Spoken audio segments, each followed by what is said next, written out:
जाखू मंदिर का एक अपना इतिहास है। सबसे ऊंची राम की मूर्ति जाखू मंदिर के प्रांगण में लगी है और उनके भगत हनुमान जी का आज जो ये पताका हमने फहराया है सबसे लंबा 108 फुट ऊंचा है। हमारी संस्कृति, हमारी परंपरा, हमारी आस्था जो है, तो आप जानते हैं कि इसके प्रतीक हम सब लोग हिमाचलवासी हैं और निश्चित रूप से जो भी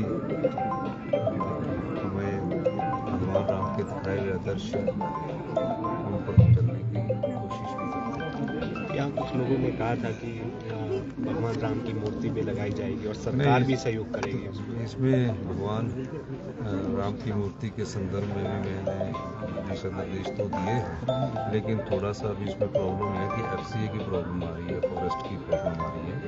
उस दृष्टिकोण से हम इसमें आगे बढ़ रहे हैं, लेकिन इस मंदिर का सौंदर्यीकरण किया जाएगा। मंदिर के पास पार्किंग की फैसिलिटीज दी जाएगी, बैठने की व्यवस्था की जाएगी और एक आराम से इसका एक ब्लूप्रिंट तैयार करके इसको और सुंदर बनाने के दिशा में आगे बढ़ेंगे, पर पर्यावरण को नुकसान ना पहुंचे इस दृष्टि से इस कार्य को किया जाएगा। तो इसके बारे में मैं आर्किटेक्चर जो है उनको दिशा निर्देश दूंगा थोड़ा, क्योंकि इस मंदिर की अपनी एक गरिमा है, उस दृष्टि से हम आगे बढ़ेंगे। सर, राहत और बचाव कार्यों के साथ पुनर्वास कार्य किस तरह से चल रहे हैं? ज़्यादा का हुआ है हिमाचल को। मैं ये कह सकता हूँ और पुनर्वास कार्यों में हमारी सरकार ने कोई कोताही नहीं बरती है। हमने पूर्व मुख्यमंत्री जी से भी बातचीत करते हैं और मैंने सभी अधिकारियों को निर्देश दिए हैं, क्योंकि पूर्व मुख्यमंत्री जी के विधानसभा क्षेत्र में बहुत ज़्यादा नुकसान हुआ और मैंने इस बारे में दिल्ली में अमित शाह जी को भी उनके विधानसभा क्षेत्र के बारे में बताया और नितिन गडकरी जी को भी बताया, निर्मला सीतारमण जी को भी बताया। पार्टी पॉलिटिक्स से ऊपर उठकर ऐसा नहीं है। मैंने उनको बताया कि सिराज विधानसभा क्षेत्र से जयराम ठाकुर जी है, उनके बहुत ज़्यादा नुकसान हुआ है, करसोग में बहुत ज़्यादा नुकसान हुआ है, धर्मपुर में बहुत ज़्यादा नुकसान हुआ और प्रदेश के और जिलों में भी काफ़ी नुकसान की खबरें अभी आ रही है। तो आप हमें स्पेशल रिलीफ पैकेज दीजिए और इस दृष्टि से मुझे लगता है कि आने वाले समय में गृह मंत्री अगर जब दौरे पर आएंगे तो कुछ ना कुछ आशा हम उनसे भी लगा के रखी है और अब पुनर्वास कार्य बहुत तेज़ी से है। कोई खाने की कमी नहीं, कोई कुछ नहीं है, पर श्रद्धा जो योगदान करने वाले उनकी अपनी श्रद्धा होती है और मेरा ये मानना है कि परिवारों को बसाने का दायित्व हिमाचल प्रदेश सरकार का है।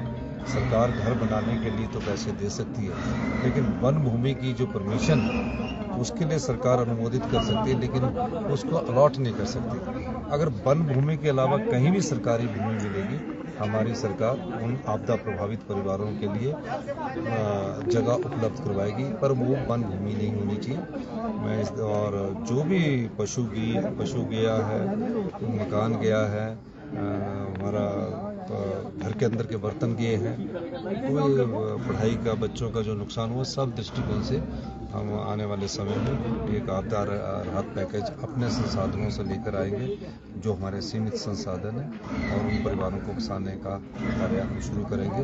अभी भी जो भी घरों में नहीं रह रहे उनको सभी रेस्ट हाउसों में ठहराया गया है, PWD का है, IPH का है और उनको ये भी कहा गया कि किराए के मकान में आप रह सकते हैं और किराए के मकान का 5,000 रुपया सरकार उपलब्ध करवाएगी। वो सिर्फ अपना एक पर्चे पटवारी को लिखा दे कि हम किराए के मकान में रह रहे हैं, या डिप्टी कमिश्नर को लिखा दे।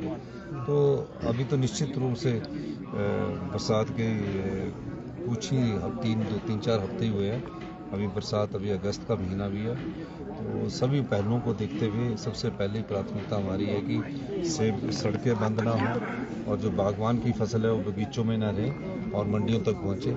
उसके लिए आज हम दिशा निर्देश भी देने जा रहे हैं। सर, गांधी परिवार पर हिमंता बिस्वा शर्मा ने ये कहा है कि बहुत सारी जेलें